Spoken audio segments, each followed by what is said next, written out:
simplifier et ensuite ajouter de la légèreté. Ça, c'est un principe auquel Colin Chapman, le grand fondateur de Lotus Cars, adhérait beaucoup pour la conception de ses véhicules. Lotus qui va fêter bientôt ses 75 ans, une marque très connue. Ici, je me trouve à Etel, sur le siège social de Lotus et un site d'assemblage également qui est sur un ancien site de la RAF, la Royal Air Force, donc une base militaire. On utilise encore certains hangars d'ailleurs pour l'assemblage des véhicules Emira que j'ai avec moi. On connaît Lotus grâce à la Lotus Elise, Exige, mais également la Lotus Esprit, la Lotus Elan, l'Evora et puis évidemment l'Emira.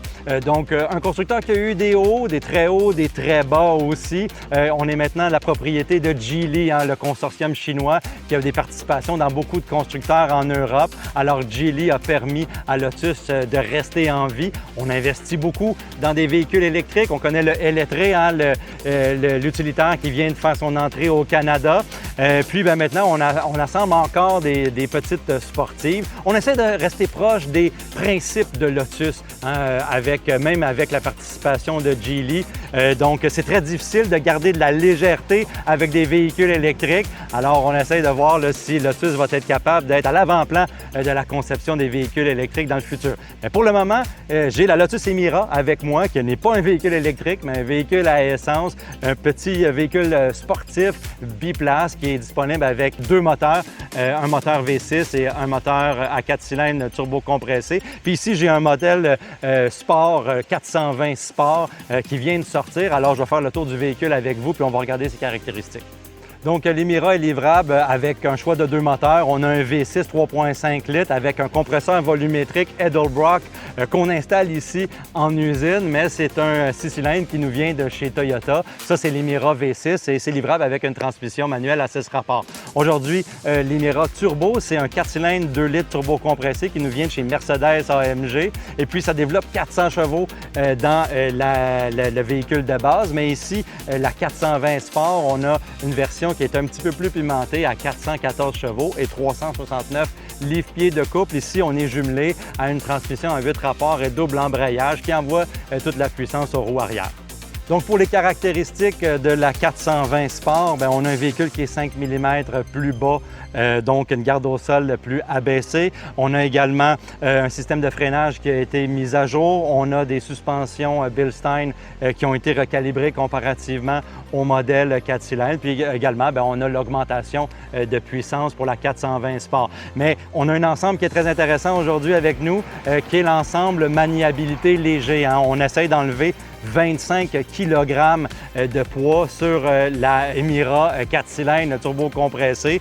Donc, on a toutes sortes de composantes qui viennent pour non seulement enlever du poids, mais également ajouter de l'appui aérodynamique. Donc, des éléments aérodynamiques à l'avant, sur les côtés. À l'arrière aussi, on a un bucket arrière qui ajoute à l'appui aérodynamique. On a un système d'échappement en titane avec cet ensemble-là qui est 6,5 kg. On a aussi une suspension multimatique qui remplace la suspension Bilstein dans le modèle 420 Sport de base. Donc, la suspension multimatique, elle est ajustable en deux façons. Elle est ajustable de manière mécanique, pas à travers le système d'infodivertissement, mais bien avec des bons vieux outils sous le véhicule, ce qui est quand même très intéressant. Et puis aussi, on a toutes sortes de petites composantes électroniques comme un système d'application pour la piste, pour le véhicule. Bien évidemment, il y a un autre équipement que j'aime beaucoup sur la Lotus Emira, c'est la fameuse direction électro-hydraulique, une direction qui donne un ressenti mécanique dans le véhicule, quelque chose qu'on ne retrouve pas vraiment dans l'industrie automobile de nos jours avec toutes les directions qui sont très assistées. Le modèle ici 420 Sport avec l'ensemble maniabilité est équipé de pneumatiques Michelin Pilote Sport Cup 2, donc des bonnes pneumatiques qu'on va pouvoir essayer en piste tantôt. Ici, aujourd'hui, on est sur un centre d'essai à côté de l'usine à Etel. Donc, ce n'est pas une piste plein format, mais bien un centre où est-ce qu'on fait les essais, les tests, les calibrages sur les véhicules. Et puis, un petit tour en piste m'a permis de comprendre quel type de véhicule on avait à faire. Vraiment un véhicule qui est centré sur le conducteur avec une bonne performance. Qu'est-ce qui frappe? Surtout quand on commence à vraiment utiliser la performance du véhicule, c'est la sonorité du 4 cylindres, la sonorité du système de turbocompression avec les soupapes de décharge, la blow-off valve, etc., qui donne vraiment l'impression qu'on conduit un véhicule sport de performance fait pour la piste. Et puis ça, bien, ça aide beaucoup là, à l'expérience générale, qu'on soit sur la piste ou qu'on soit sur la route. Évidemment, une bonne maniabilité, une précision qui est extraordinaire sur le circuit et beaucoup de freinage avec les freins AP Racing. Évidemment, je me trouve dans le poste de conduite à droite, ici, dans le véhicule, en campagne, en Angleterre. On a vu tantôt des véhicules qui étaient destinés au marché nord-américain, qui avaient des postes de conduite à gauche. On a choisi, en tout cas moi j'ai choisi de prendre un véhicule de conduite à droite pour vivre l'expérience ici sur les routes de campagne.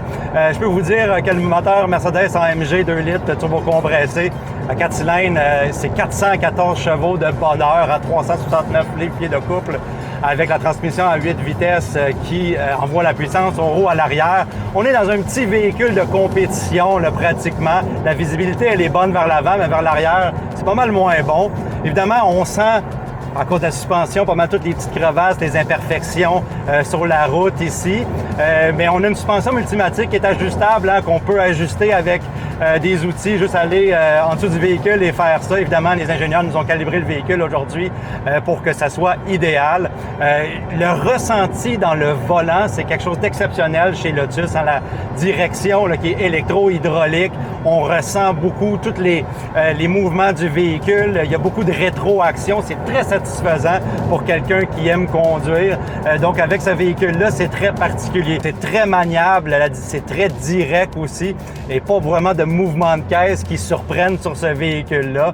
C'est fait pour les amateurs de conduite, évidemment. Le confort, est-ce que je sortirais ce véhicule-là tous les jours durant toutes les saisons au Québec? Absolument pas. Et évidemment, vous allez me dire, mais si la température le permet, je trouve que c'est quand même très bien calibré pour une conduite au quotidien. Si les routes ne sont pas trop mauvaises, puis si votre passager ou votre passagère n'a pas trop mal au cœur dans le véhicule. Mais en gros, une belle conduite, une conduite qui est engageante, c'est ça qui est intéressant. Évidemment, il y en a qui préféraient avoir la boîte manuelle, mais je peux dire qu'elle a 8 rapports et double embrayage. C'est quand même une bonne boîte de vitesse qui compose bien aussi avec les petits défauts du moteur 4 cylindres de 2 litres, là, avec le petit lag là, qu'on ressent au début de la pédale, mais après ça, la livraison de la puissance, elle est quand même excellente. Donc, une bonne impression de conduite ici sur la route avec la Lotus Emira 420S. Évidemment, faire l'essai d'une Lotus, c'est toujours une expérience très sympathique, mais il faut prendre en compte les petits bémols qui viennent avec l'Emira 420 Sport, notamment la fiabilité de la motorisation Mercedes AMG turbocompressée et les coûts de réparation éventuels de cette motorisation-là. Il y a aussi le fait que la boîte manuelle à 6 rapports ne soit pas disponible avec ce moteur-là, celle qui équipe l'Emira V6 et son moteur Toyota V6, qui est largement plus fiable que la motorisation Mercedes AMG. Donc, pour parler de prix brièvement, à 168 500 $, c'est le prix de départ au Canada. On a 17 500 $ de prix pour l'ensemble maniabilité qu'on a sur ce véhicule-là. Donc, 186 000 $ avec cette option-là, puis là, on ajoute tous les frais. Donc, avec le calcul, ça vient quand même assez dispendieux, mais pour avoir l'exclusivité et un véhicule qui est quand même assez unique, ça peut valoir la peine pour certains d'entre vous. Donc, je vous invite pour tous les détails, les fiches techniques et puis toutes les impressions de conduite que j'ai vécues aujourd'hui à Ethel, en Angleterre, au siège social de Lotus. Bien, je vous invite à lire mon article sur le guide de l'auto.